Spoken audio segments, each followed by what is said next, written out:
Welcome gamers to this week's vlog.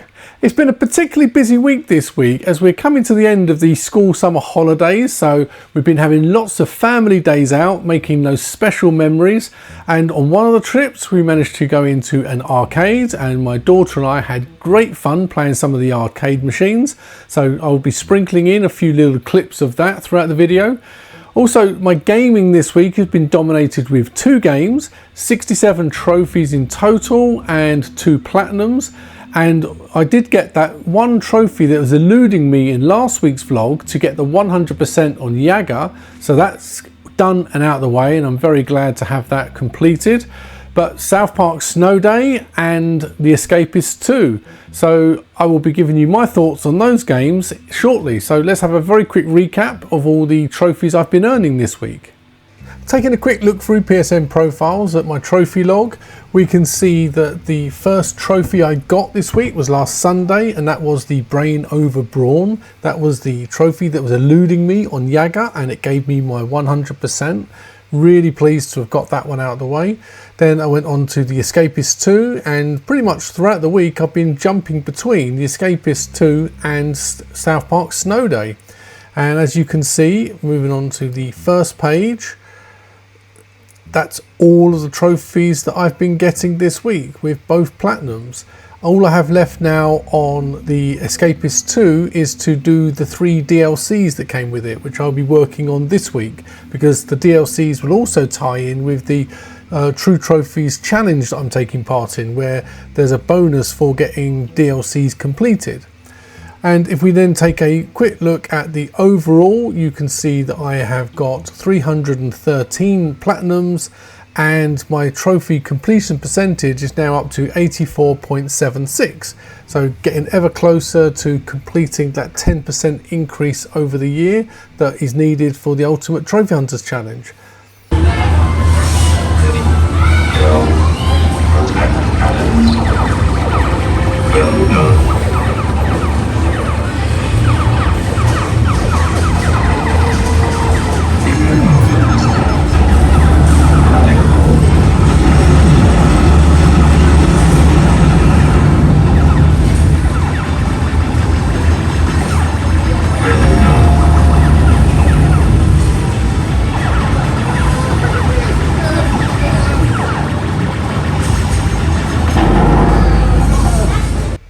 So taking a very quick look now at the Ultimate Trophy Hunters Challenge stats.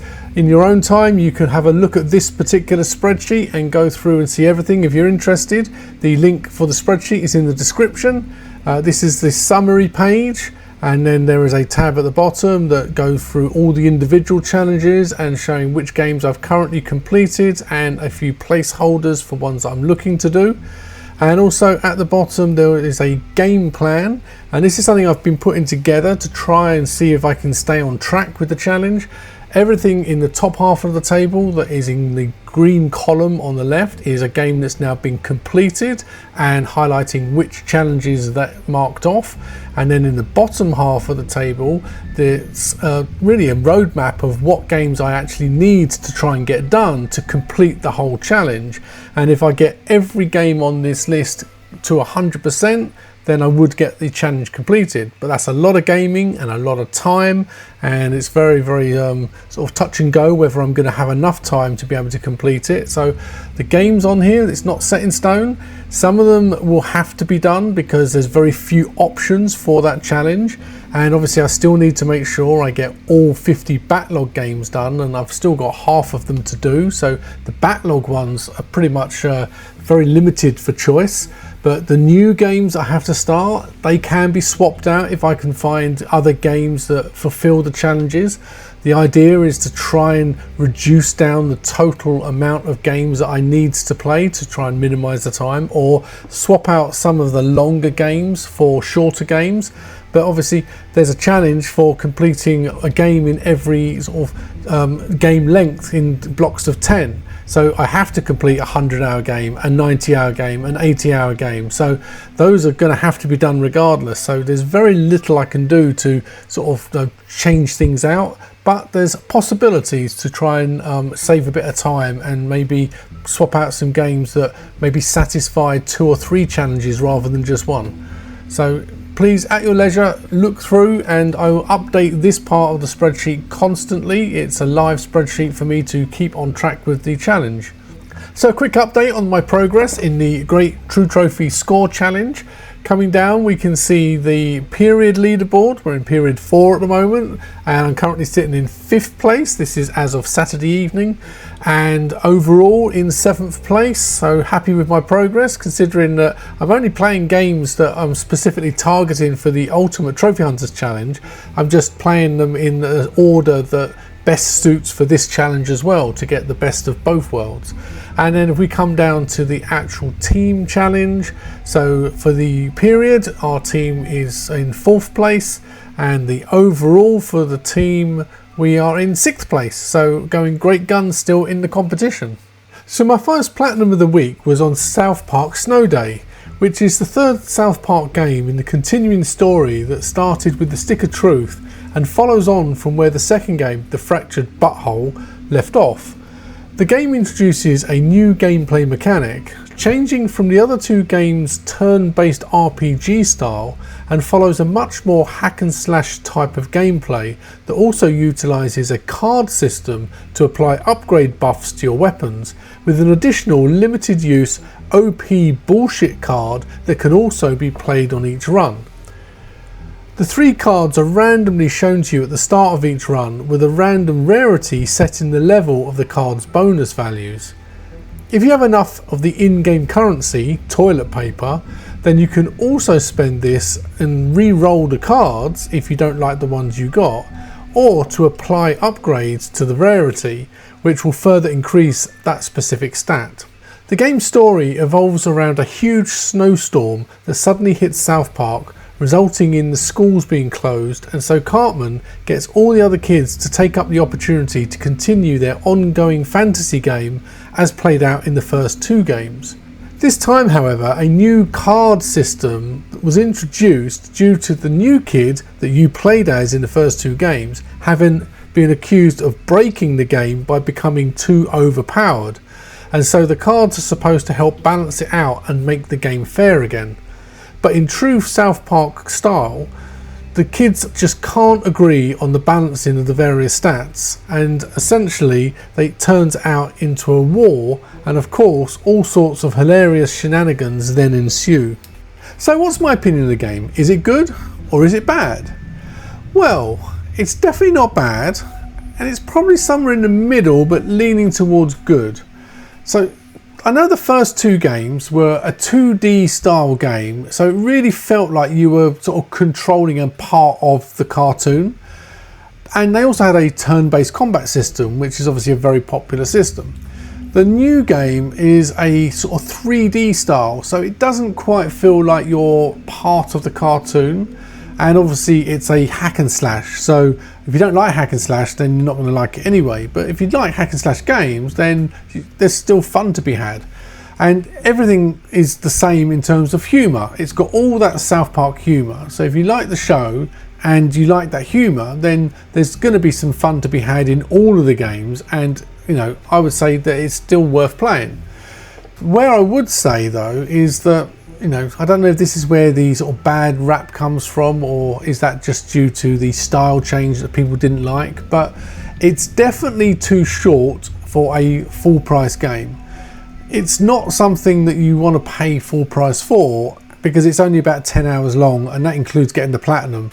I would say that, you know, if you haven't bought it yet, definitely pick it up, but only if you get more than a 50% discount, which is what I did.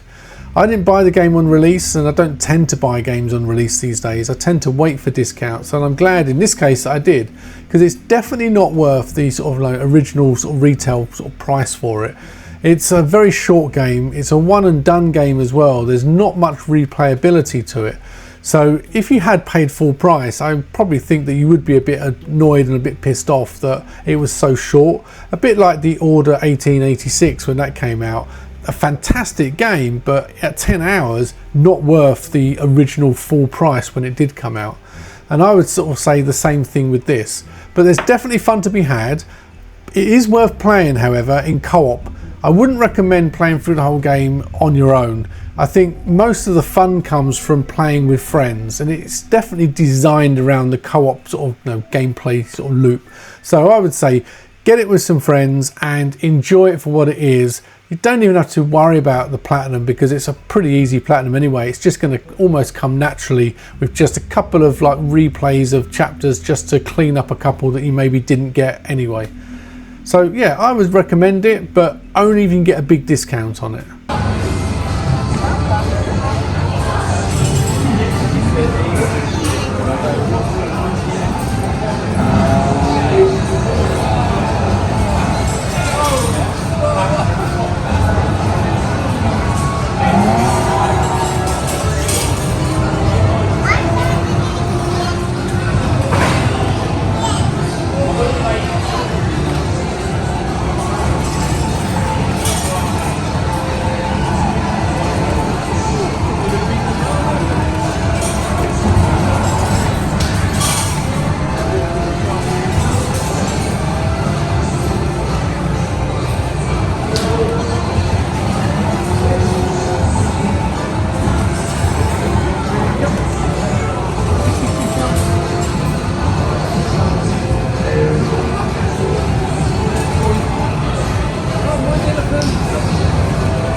My second platinum of the week was for The Escapist 2.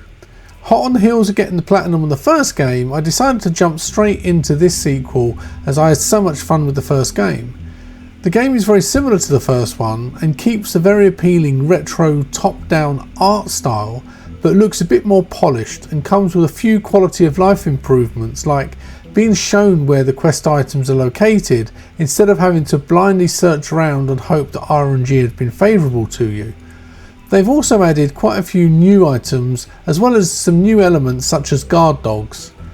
Another improvement is that your stats don't slowly degrade over time, so once you've raised your intelligence, strength or stamina, they will stay at those levels compared to the original game where they would slowly decline over time. I still have the 3 DLC prisons to earn trophies for, and I'm looking forward to getting straight into those this week, and also have yet to play the third game in the series, which is a Walking Dead themed Escapist, so I'm really excited to get stuck into that one very soon as well.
Well, it's that time of the vlog where I answer questions from the community, and this week I'm answering a question from the dog playing, and that is, Is there a recent release that you haven't been able to play due to the Ultimate Trophy Hunters Challenge that you are really looking forward to playing next year when the challenge is finished?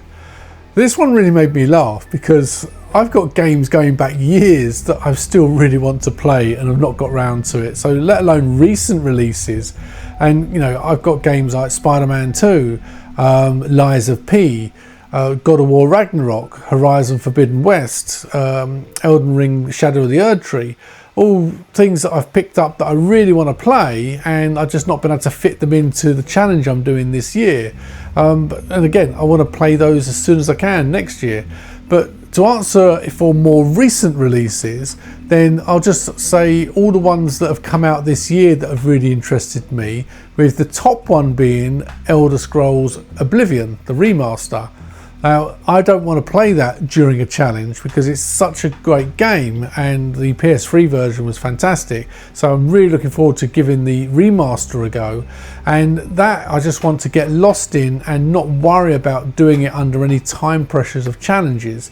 So that is probably one of the first games that I really want to start thinking about getting into next year when there's a lull between different challenges. Another one would be Atomfall. I thought that looked really intriguing, a sort of British style Fallout game, and it was just something that was very appealing to me. Also, the first Berserker Kazan, one of my patrons, Lucasrox, was streaming that earlier this year, and it looks so much fun. And being a Souls-like and a big fan of Souls games, it's something that is just right up my street. Another one was the Indiana Jones and the Great Circle. That looks really good, and it's definitely a game that I want to try out. Clair Obscur Expedition 33 is another game that really intrigues me, and I've heard nothing but good reports on, so I want to give that one a go. Doom: The Dark Ages. I mean, you can't go wrong with a Doom game, so you know that's definitely one that I want to try out. And then, of course, Elden Ring Night Rain. Being that it's a From Software, you know, I just love those games, so give me more of them. But I won't be buying any of those this year because I'm not going to be playing any of them, so I'll wait until next year, and hopefully then I'll be getting a big discount on nearly all of them by then. So fingers crossed that I'll be playing most of those games at some point next year. I hope that answers your question. So that's it for another week's vlog. I hope you enjoyed it. If you did, I appreciate if you drop a like, subscribe if you haven't done so already, and I'd also take this opportunity to say a very big thank you to these gaming legends you can see on screen who are my Patreon supporters. And if you'd like to get involved with my Discord community and be able to have the opportunity to ask me questions that I will answer in future vlogs, then please follow the link in the description for my Patreon. As always, I love reading all of your comments and I reply to every single one, so please let me know what games you're playing and platinums you've been earning, but also what games have you sort of missed out on so far this year that you're really looking forward to playing at some point? Or what about games that are due to come out before the end of this year that you just can't wait to play it on release? Let me know in the comments. With all that being said, please enjoy your games, take care and look after yourselves.